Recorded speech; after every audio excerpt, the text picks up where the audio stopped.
Hello friends, आप सभी का स्वागत है हमारे यूट्यूब चैनल में। क्लास 10 का साइंस सब्जेक्टिव क्वेश्चन ये स्टार्ट करते हैं।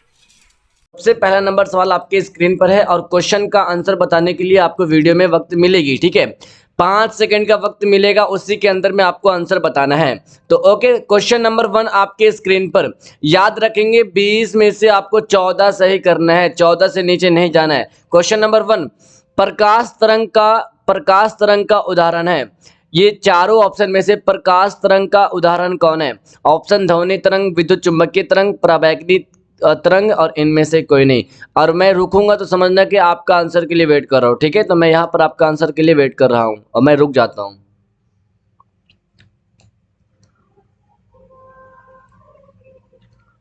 ओके, तो टाइम हो गया आपका समाप्त। प्रकाश तरंग का उदाहरण है जी हमारा विद्युत चुंबकीय तरंग। इसका करेक्ट आंसर हो जाएगा हमारा ऑप्शन नंबर बी। बिल्कुल वक्त को जाया नहीं करेंगे और जल्दी जल्दी से क्वेश्चन की शुरुआत करेंगे। ठीक है, जल्दी जल्दी से क्वेश्चन को हम लोग खत्म करेंगे क्योंकि 20 सवाल है। अगला क्वेश्चन देखिए, एक उत्तल लेंस की फोकस दूरी 20 सेंटीमीटर है तो उसकी क्षमता क्या होगी? यानी कि 20 सेंटीमीटर उसकी फोकस दूरी है और इसकी क्षमता बताओ। ऑप्शन आपके सामने है, बिल्कुल पहले फटाफट आंसर आना चाहिए।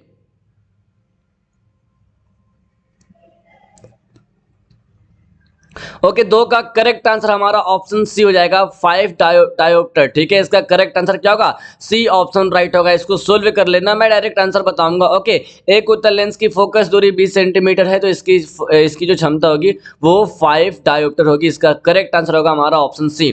इसके बाद क्वेश्चन देखते हैं 3। क्वेश्चन 3 कहता है किलोवाट घंटा बराबर होता है। किलोवाट घंटा बराबर होता है, ऑप्शन देखो यहां पर किसके बराबर होता है?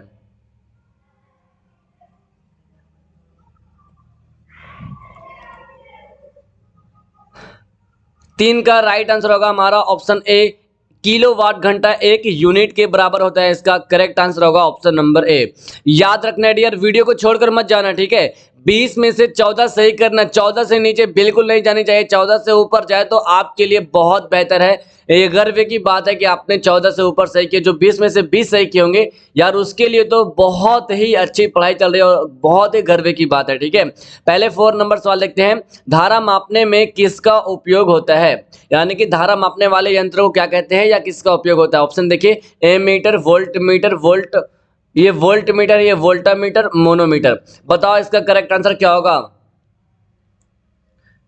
जी बिल्कुल, वेरी गुड। धारा मापने में किसका उपयोग होता है? ए मीटर का उपयोग होता है। इसी का यूज करते हैं हम लोग धारा मापने में। इसका करेक्ट आंसर होगा ऑप्शन ए। इसके बाद क्वेश्चन देखते हैं 5। क्वेश्चन तो कट नहीं रहा होगा, मैं देख लेता हूं एक बार। कट रहा हल्का हल्का, ठीक है, तो मैं आपको बता दूंगा और यहां पर समझ लेना। ठीक है, क्वेश्चन क्या कह रहा है, निम्न में से कौन सा पदार्थ लेंस बनाने में प्रयुक्त नहीं किया जाता है? ये बहुत बार क्वेश्चन पूछा जा चुका है। ये VVI viral important objective question है। ये क्वेश्चन बहुत बार पूछा गया है। ठीक है, लेंस बनाने में किसका उपयोग नहीं होता है? मिट्टी का उपयोग नहीं होता है। इसका करेक्ट आंसर क्या होगा? डी ऑप्शन राइट होगा। ये सवाल आएगा आपके एग्जाम में क्योंकि बहुत बार पूछा जा चुका है। ठीक है, और जो क्वेश्चन ज्यादा बार पूछता है उसी को वायरल कहते हैं, उसी को एमसीक्यू कहते हैं। ठीक है, अगला क्वेश्चन देखते हैं। क्वेश्चन 6 कहता है 1 एचपी यानी कि हाउस पावर। एचपी का मतलब होता है हाउस पावर इंग्लिश में, और हिंदी में हो गया अश्व शक्ति। एक हाउस पावर बराबर होता है, कितना होता है? 736 वाट या 746 या 767 या इनमें से कोई नहीं। इसका आंसर बताएंगे। बिल्कुल मिस्टेक नहीं करना है। ठीक है, क्योंकि आपको 14 सही करना है, 6 गलती चला जाए तो कोई बात नहीं, लेकिन फिर भी अपने पे लेना है कि गलत नहीं करना है। एक हाउस पावर यानी कि एक हाउस पावर बराबर कितना होता है? 746 वाट होता है। इसका करेक्ट आंसर क्या होगा? ऑप्शन हमारा बी राइट हो जाएगा। दम नहीं हारना है डियर, क्योंकि आप अगर ठान लोगे तो वही होने वाला है। अगर आप ठान लेंगे कि 20 में से 20 सही करूंगा तो 20 में से 20 सही होगा तो होगा। ठीक है, अगला क्वेश्चन देखो, प्रतिरोध का मात्रक क्या है? प्रतिरोध का सही मात्रक जूल, ओम, वोल्ट, इनमें से कोई नहीं। फटाफट इसका आंसर कमेंट बॉक्स में फटाफट। Very good. प्रतिरोध का एसआई मात्रक या प्रतिरोध का मात्रक होता है ओम। यानी कि इसका करेक्ट आंसर क्या होगा हमारा इस क्वेश्चन का? बी ऑप्शन हमारा राइट होगा, बी ऑप्शन। अगला क्वेश्चन कहता है हमारा धातुओं की प्रकृति होती है। धातुओं की प्रकृति कैसी होती है? विद्युत धनात्मक या विद्युत ऋणात्मक या उदासीन या इनमें से कोई नहीं? फटाफट आंसर बताओ, मैं आपके आंसर के लिए थोड़ा देर रुक जाता हूं।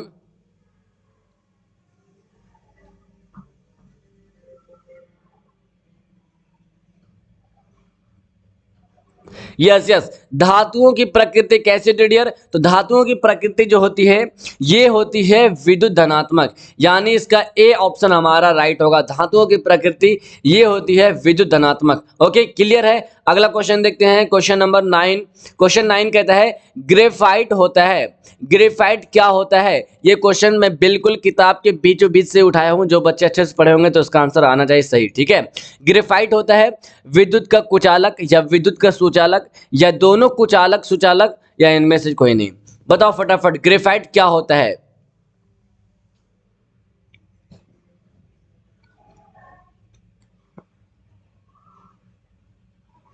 इसका सही आंसर हमारा होगा ऑप्शन बी। ग्रेफाइट जो होता है वो होता है विद्युत का सुचालक। आप पढ़े होंगे विद्युत का सुचालक ग्रेफाइट होता है। इसका बी ऑप्शन हमारा राइट होगा। उम्मीद है कि सबका आंसर सही गया होगा। और ये हम पहुंच गए हैं टोटल 10वें नंबर सवाल में। और 10वें नंबर सवाल कहता है संगमरमर का रासायनिक सूत्र क्या है? संगमरमर का रासायनिक सूत्र बताना डियर। 4 ऑप्शन आपके सामने है, बस आपको ऑप्शन देखते ही आंसर कमेंट बॉक्स में होनी चाहिए। इसका राइट आंसर होगा हमारा ऑप्शन ए CaCO3। ये संगमरमर का रासायनिक सूत्र है। तो 20 क्वेश्चन में से हम लोग 10 क्वेश्चन की ओर हम लोग पहुंच चुके हैं और उम्मीद है कि सबका 10 में से 10 सही गया होगा। ठीक है, और मैं आपसे एक बात कहना चाहूंगा कि आपका जितना भी सही हो जाए, ठीक है, या आपको 20 में से 12 सही गया हो या 10 सही गया हो, नीचे कमेंट में जरूर बताएंगे। सब बताएंगे कितना में से कितना आपको सही गया। ठीक है, क्योंकि बताने में शर्माना नहीं, अगर पढ़ने में शर्माओगे तो फिर रह जाओगे नीचे। अगला क्वेश्चन देखो, निम्न में कौन विजातीय पदार्थ है? इन चारों ऑप्शन में से विजातीय पदार्थ, चूना पत्थर, खड़िया, संगमरमर या नमक। विजातीय पदार्थ आपको बताना है डियर। चारों ऑप्शन में से क्या आंसर होगा?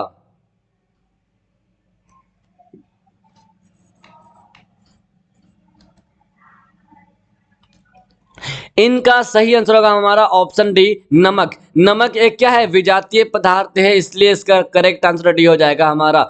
अगला क्वेश्चन देखते हैं, क्वेश्चन नंबर 12 कहता है तत्वों के आवर्त वर्गीकरण में अष्टक सिद्धांत किसने दिया था? ये जो अष्टक सिद्धांत था, इन यानी कि तत्वों के वर्गीकरण में ये सिद्धांत किसने दिया? ऑप्शन आपके सामने है, देखो ध्यान से। डोबे राइनर द्वारा या न्यूलैंड्स के द्वारा या मेंडलीव के द्वारा, इनमें से कोई नहीं। फटाफट बताओ अष्टक का सिद्धांत ये किसने दिया था? बिल्कुल 12 का सही आंसर बहुत कम दूंगा सोचने के लिए, क्योंकि इसका जो राइट आंसर होने वाला है बहुत इजी है। इसका राइट आंसर होगा बी ऑप्शन, न्यूलैंड्स के द्वारा, यानी न्यूलैंड्स ने दिया था अष्टक सिद्धांत का नियम। ठीक है, इसका करेक्ट आंसर क्या होगा? बी ऑप्शन हमारा राइट होगा आंसर। अगला क्वेश्चन देखते हैं, क्लोरोफिल वर्णक का रंग कैसा होता है? हरा, नीला, लाल, सफेद। ये तो आंसर बिल्कुल इजी है, बहुत कम समय में इसका आंसर देना चाहिए आप लोगों को।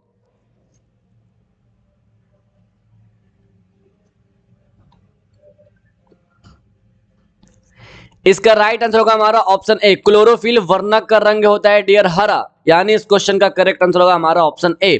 क्या होगा? ए ऑप्शन होगा, क्लोरोफिल वर्णक का रंग हरा होता है।